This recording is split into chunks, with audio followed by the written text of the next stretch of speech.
Good morning, नमस्कार। आप सभी का बहुत बहुत स्वागत है मोबाइल पाठशाला के यूट्यूब चैनल पे। कैसे हैं आप सभी लोग। सीएचएसएल में आप सभी को पता है कि एग्जाम आपका जस्ट होने ही वाला है। जैसे सीजीएल का एग्जाम खत्म हो रहा है वैसे आपका सीएचएसएल का एग्जाम स्टार्ट हो जाएगा। तो आप कितने तैयार हैं, कितने आप रेडी हैं, कमर कस चुके कि नहीं कस चुके हैं। तो इन सब चीजों की जानकारी आपको सिर्फ और सिर्फ इस सेशन के माध्यम से हमें पहुंचानी है, नहीं हमें देनी है।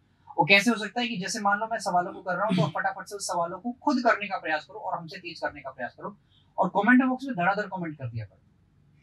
साथ साथ आप सभी लोग चैनल को सब्सक्राइब करो, वीडियो को शेयर करो, अपने दोस्तों में, मित्रों में जितने भी लोग तैयारी कर रहे हैं सभी को ये वीडियो अपने दोस्तों तक पहुंचा दिया करो। समझ गए कि नहीं समझ गए?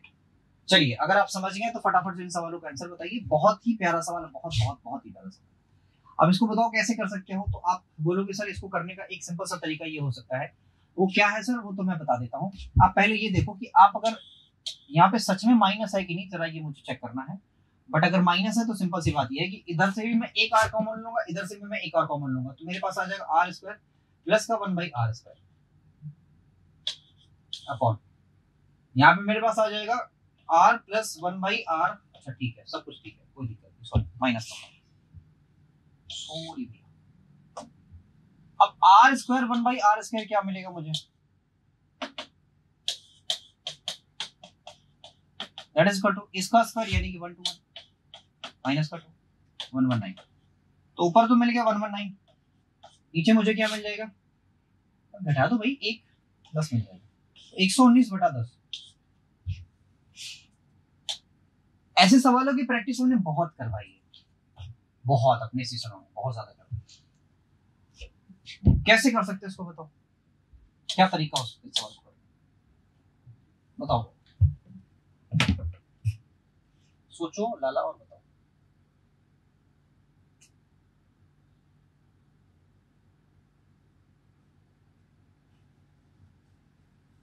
सोचो, बताओ, बोलो ध्यान से।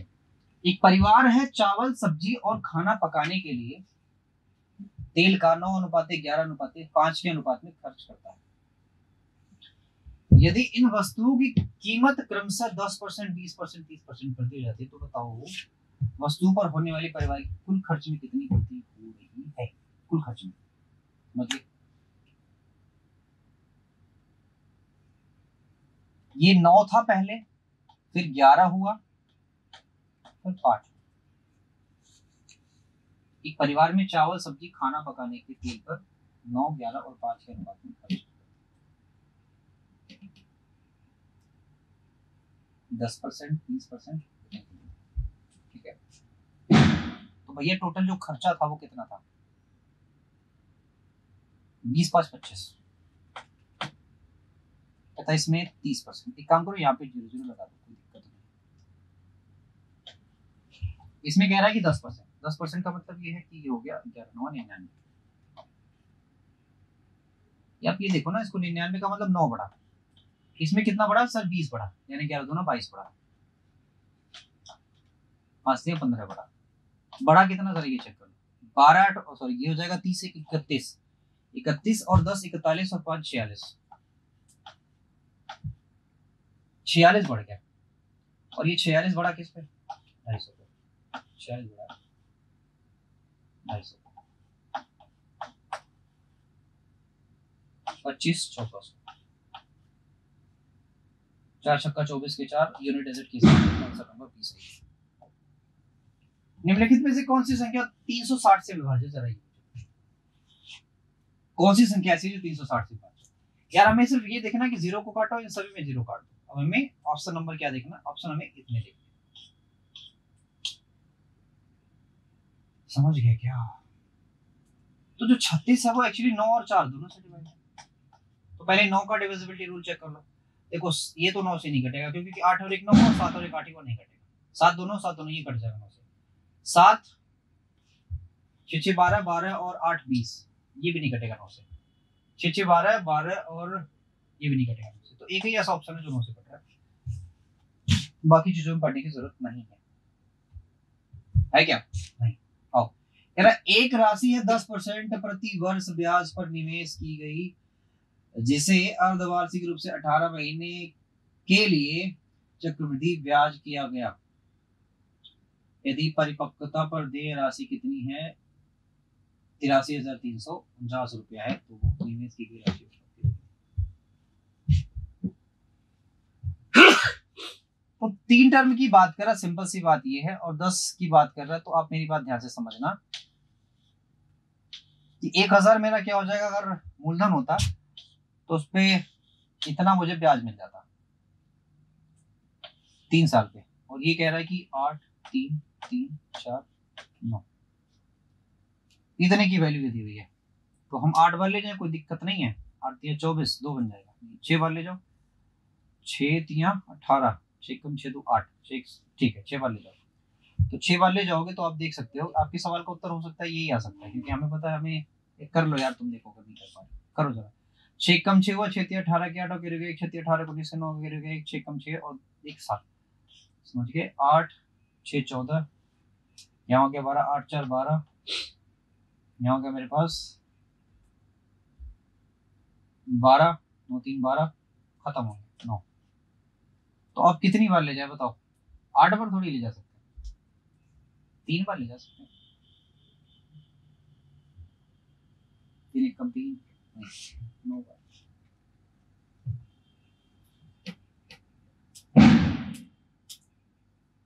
कट नहीं रहा ना ये। 1 सेकंड गड़बड़ हो गया, 1 सेकंड गड़बड़ कहाँ हुआ मैं बताता हूँ। गड़बड़ ये हुआ है कि यहाँ पे 18 महीने है, इसका मतलब ये है कि ये आधा होगा, यानी 5% होगा। अब 5% के हिसाब से देखने का प्रयास करो। अगर ये 8,000 समझ रहे हो, अरे 20% का फ्रैक्शन क्या होता है? 20, तो ये 20 से 21 होगा, समझ गए। तो 21 गुना क्या होगा? 21 21 से हमें ये हो गया, और 21 का एक और बड़ा था, तो 1 कम 1 हो गया। 4 4 4 4 जो कि 16 के 6 4 16 17, 1 8 6 4 10 0 हो गया, 1 8 हो गया, ये हो गया 18 नहीं 18,000 81, बड़ा लंबा आ गया भाई। घटाओगे तो आएगा 81। कितनी बार जाएगा?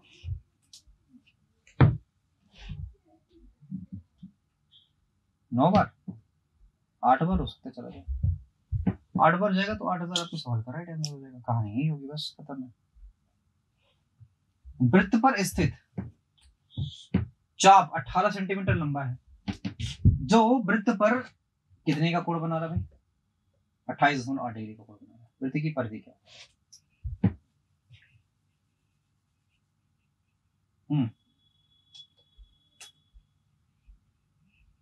तो चाप बराबर क्या होता है?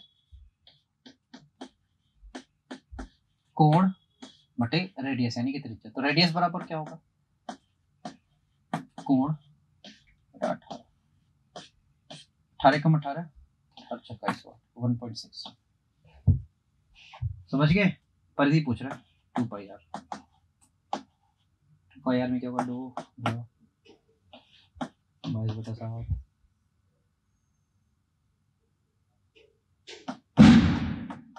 1.6 लगभग पूछ रहे क्या इसमें?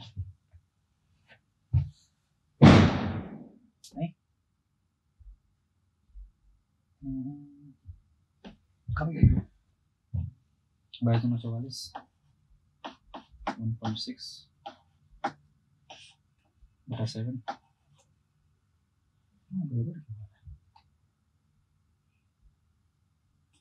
16 चौके 64 के 4 हो गए, 16 चौके 64, 64 4 68।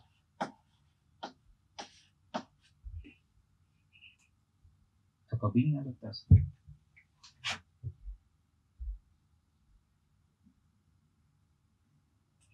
अच्छा एक बात मुझे ये बताइए,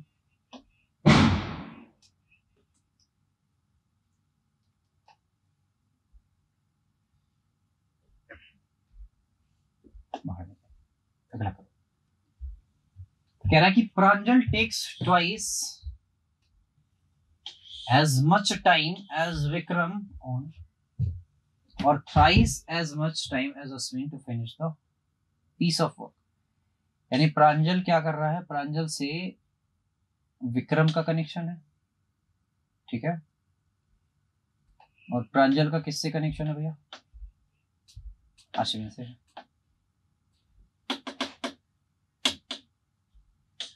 अश्विन में तो कह रहा है कि प्रांजल इससे तो 2 गुना टाइम लेता है, लेकिन इससे 3 गुना टाइम लेता है। तो यहाँ 3 का गुणा कर लो, यहाँ 2 का गुणा कर लो, तो यहाँ हो जाएगा 2, यहाँ हो जाएगा 3, समझ गए, और यहाँ हो जाएगा 6। तो 6 3 2, 6 3 2,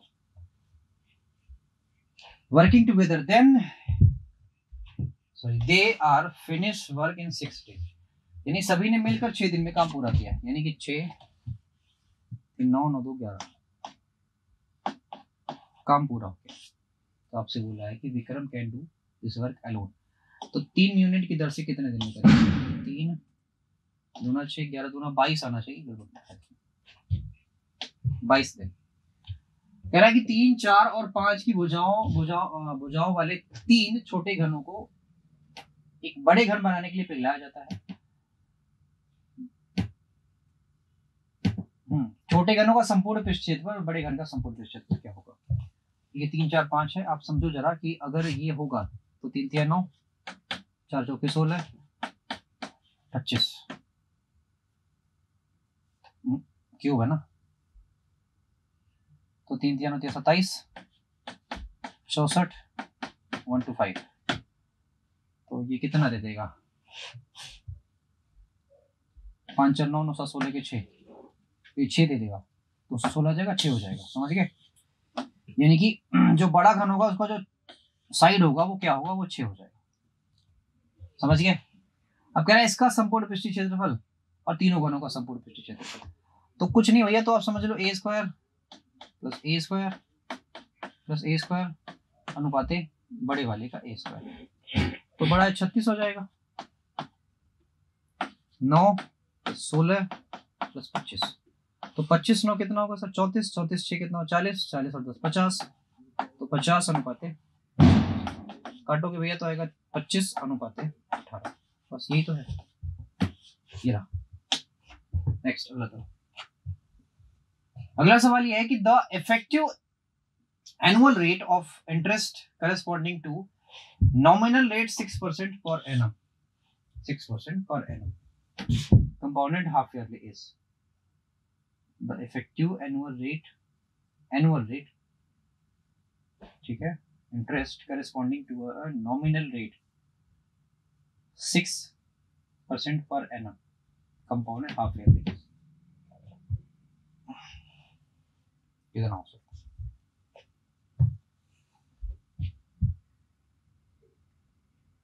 तो देखो एनुअल की बात करोगे ना, तो आप ऐसा देखो कि आप ऐसे कर सकते हो, 6 छक्के 36 हो सकता है, और पहली बात तो इन सभी का वो ले लो ना, हाफ करोगे तो आएगा 3%, ठीक है, तो आप करोगे तो 3 तिहाई 9, समझ गए, 3 तिहाई 9 करोगे और 3 दूना हो जाएगा 6 इतना, और डिफरेंस लोगे तो आप समझते हो 0.9 हो जाएगा, यहाँ पे 0 भी कर लो, 0.9 करोगे ना, तो ये वाला आपका सवाल का करेक्ट आंसर हो जाएगा। नेक्स्ट, अच्छा ये हुआ किससे, जरा मैं ये बता दूं आपको कि 2a.a स्क्वायर से होता है कंपाउंड इंटरेस्ट वाला, और हाफ ईयरली वाला इसलिए मैंने आधा कर दिया 3%, बस। नेक्स्ट 3294 है, इसको हमें किस तरह से सॉल्व करना है, इन दोनों को पहले जोड़ो, 6 6 12 के 2 करिए हो गया 1 2 और 1 3 5 2 7 3/4, 4 से काटोगे 4 कम 4 हो गया 3 हो गया, 4 बटे 32 हो गया, 4 3 12 हो गया, और गुणा हो गया 3 के ऊपर, देखो किससे कट रहा है, 83 से कट, 3 से काटो 3 कम 3 कट रहा है, क्या देखो 9 और दूसरे कट रहा है 3 कम 3 हो जाएगा, 3 9 27 हो जाएगा, 3 8 24 हो जाएगा, 198 हो गया ये, गजब।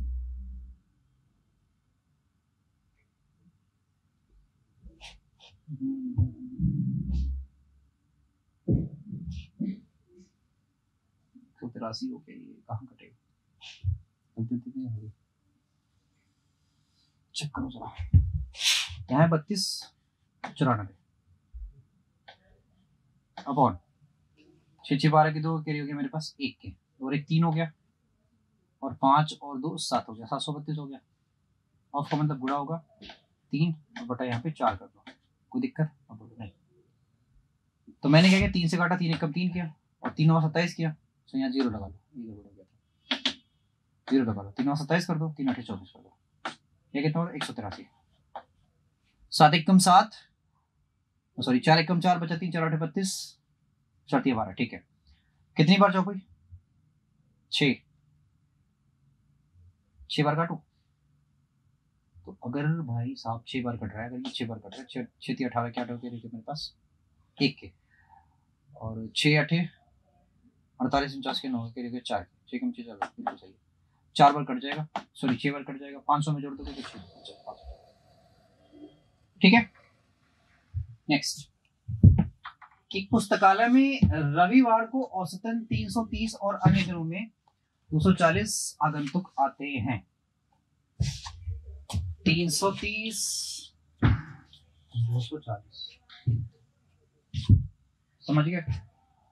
कहता शनिवार से शुरू होने वाले 30 दिनों के महीने लिखा था में प्रतिदिन आगंतुकों की संख्या औसतन ज्ञात कीजिए। प्रतिदिन औसतन संख्या ज्ञात करनी है, जबकि रविवार में 300 अन्य दिनों में इतने आता है, ठीक। तो यह सिंपल सी बात है कि जो हफ्ते का जो औसत होगा वही हो सकता है, और तो कुछ हो नहीं सकता। तो ध्यान से मेरी बात समझो कि रविवार को औसतन कितने आते, 320, ये है 240,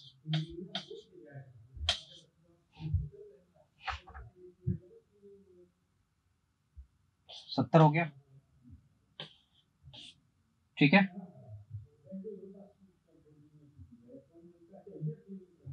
एक सेकंड रुको 240 थोड़ा अच्छे कर लो, 24 3 72 है ना, 72 दूना 144, 330, 70, 7 से काट दो, 7 दूना 14 मेरे पास हो गया, 3 के 35, 7 25 35 और 7 25 35, 7 7 25 35, कितना हो गया, 2 हो गया, और लगभग 355 के आसपास आने, 255 के आसपास आने के चांसेस। यदि एक संख्या का, ठीक है, 60% दूसरी संख्या की 3/4 के बराबर है, एक संख्या का 60%, 60%, दूसरी के 3/4, 3/4 का मतलब क्या होता है सर, 75%। तो 15 चौके 60, 15 75 है ना, यानी x की वैल्यू 5, y की वैल्यू 4। तो पहली संख्या दूसरी संख्या का अनुपात क्या होगा, अरे एक 5 होगा, दूसरा 4 होगा, बस यही तो है। और ये तो क्या मैंने आपसे बोला कि ये बराबर 0 क्या है, तो बताओ ये चीजें कितनी होंगी या क्या हो सकती हैं। तो ध्यान से इस बात को जरा समझना, बहुत अच्छा सवाल है ये, बहुत बहुत बहुत लाजवाब सवाल है। अब इसको कैसे कर सकते हो बताओ। अगर मैंने माइनस का 1 रख लिया यहाँ पे, तो ये तो कट जाएगा और प्लस का बचेगा एक्स वाई, समझ गए, x y, y z, z x. और अगर मैंने एलसीएम ले लिया, समझिए, या एक काम करो ना, आप जेड की वैल्यू 0 रखना, जेड की वैल्यू अगर मैंने 0 रख लिया, 2 को फिक्स कर सकते हो, तो जेड को 0 रख लिया, तो आप समझो कि यहाँ वाला चीज खत्म, ये वाला तो खत्म ही हो गया, ये वाली चीज खत्म होगी, ये वाली चीज खत्म होगी, समझ गए। x बराबर माइनस के वाई के हो जाएगा, फिर x बराबर माइनस के वाई के, समझ गए, माइनस के वाई के। तो ये तो हो गया सर 1 के, और ये भी सर वाई स्क्वायर ये भी हो जाएगा सर 1 के, तो 1 1 कितना हो जाएगा 2 के, अच्छा 2 आपका सही है। वैल्यू पुटिंग से आप इसको कर सकते हो बहुत आराम से। अगला सवाल देख सकते हो, एक सेल फोन का अंकित मूल्य कितना है, 23,000 है। ये दुकानदार को 17 और 16% की दो क्रमिक छूटें प्रदान की जाती हैं, तो ग्राहक की लगभग भुगतान कुल कितना करना पड़ेगा। तो 2 छूटे भी, एक तो 23,000 की है, एक तो 23,000 आपकी उसकी कीमत है, 14%। मैं इसको ऐसे करता हूँ ना कि 14%, देखो 14% अगर छूट दोगे तो 86 तो पे करना पड़ेगा ना बेटा 100, और क्या है एक 16%, तो आपको यहाँ पे 84 पे करना पड़ेगा, और 3 ही 0, तो एक डिजिट पे डेसिमल आना चाहिए, लगभग की बात कर रहा है, ये तो गड़बड़ हो गया। लगभग की बात कर रहा है। तो आप इनका अब बुढ़ा बड़ा करके बताना कितना आ रहा है। लगभग जो बोलेगा तो गड़बड़ तो हो जाएगा। 19 संख्याओं का जो औसत है वो 8 पॉइंट औसत है, 8.5 कर दिया गया है, दिया गया है। 63 को गलती से कितना लिख दिया गया है, वो 25 लिख दिया गया, को बदल दिया गया है। तो कितना कम लिखा गया, जरा ये चेक कर लो। और बोलोगे सर कितना कम, 25 25 50, यानी कि 25 तो याद दिख रहा है और साथ साथ 13 और है, तो 28 10 38 38 आपसे क्या बोला गया कि सर ये इतना कम लिखा गया है, 19 संख्याएं हैं, तो कुल मिला के औसत में मेरे भैया 2 की कमी करी गई है। अगर एग्जैक्ट औसत बताना है तो 2 जोड़ना पड़ेगा, नहीं 10 5। ठीक है, सवाल बड़ा इजी है, बहुत आसानी से आप कर सकते हो उसको। बोलो कैसे, जब गुणा इन दोनों को आप ऐड कर सकते हो, ऐड करोगे तो भैया कितना हो, 8 7 15 यानी कि 25, 25 का मतलब 1/4, 1/4 का मतलब सीधे 5। मतलब देखो इसको 625 लिखोगे और ऐड करने के बाद कितना लिखोगे, पॉइंट का 25, पॉइंट का 25 को क्या लिख सकते हो, 625 1/4, और इसको क्या लिख सकते हो, 5 की पावर 4, तो 4 गुणा 1/4 कट जाएगा, आएगा सीधे सीधे 5। गोले का आयतन क्या दिया हुआ है, इतना दिया हुआ है, कह रहा है कि इसका क्षेत्रफल क्या होगा, जबकि पाई की वैल्यू दी हुई है। आपका पृष्ठीय क्षेत्रफल पूछा इसने, पृष्ठीय क्षेत्रफल क्या होता है कि 4 पाई आर स्क्वायर। क्लियर है, देखो 4 कटने के चांसेस नहीं है, तो कटने के चांसेस नहीं है, तो 4 से जो कटेगा वही आपके सवाल का राइट आंसर होगा। ये भी कट रहा है, ये भी कट रहा है, ये दोनों तो नहीं कट रहे, खत्म करो कहानी। अब हमें क्या देखना है कि भैया ये 11 से भी कटना चाहिए, सिंपल सी बात है, 11 से कटना नहीं चाहिए, तो 11 से कौन कट रहा है, ये नहीं कट रहा, लेकिन ये कट रहा है, 11 25 11 24 24, ये नहीं कट रहा, लेकिन ये कट रहा है, ये नहीं कट रहा है, खत्म। 14 सेंटीमीटर व्यास वाले एक गोले की परिगत बेलन का आयतन बताइए। ठीक है, तो सिंपल सी बात ये है कि व्यास ये है तो इसका भी व्यास ये होगा, तो त्रिज्या कितनी हो जाएगी 7, और हाइट इसकी कितनी हो जाएगी 14। हमें बेलन का क्या बताना है, आयतन बताना है। तो बेलन का आयतन का फॉर्मूला क्या होता है, होता है पाई आर स्क्वायर एच। समझ गया, पाई आर स्क्वायर एच, पाई का मतलब 22/7, आर का मतलब 7 × 7 × 14। अब देखो 7 से 7 तो कट गया, 2 बार 7 1 बार 11, 11 से कौन कट रहा है, जरा ये चेक कर लो, 11 कम 11 आपके पास आएगा 10, 11 9 99, 11 6 66, ये तो कट जाएगा 11 से, यहाँ देखो 11 से ये कटेगा, क्या नहीं कटेगा, ये नहीं कटेगा, ये नहीं कटेगा, एक ही कट रहा है। हाँ रुको, देखो 1 2 सवाल आपको मैं होमवर्क में दे जाता हूँ, 1 2 सवाल, एक ही सवाल है, ये आपके होमवर्क का सवाल है, ये आप होमवर्क में रहते हैं ना कि आप कैसे इसको कर सकते हो, क्या आप सवाल पूछ सकते हो। कमेंट बॉक्स में इसका जवाब चाहिए, जैसे आप अभी तक इन सवालों के जवाब दे रहे होगे, आई थिंक आप दे ही जाओगे, और नहीं दे रहे हो दो भाई सवाल, सवालों के जवाब दिया करो, आप चाहे कमेंट बॉक्स से दे रहे हो या फिर अगर ऐसे ही रैंडम आप कमेंट कर रहे हो तो भी आप लाइव देख रहे हो तो ऐसे, तो अदरवाइज आप 1 सवाल 2 सवाल 3 सवाल ऐसे करके उसके आंसर देना।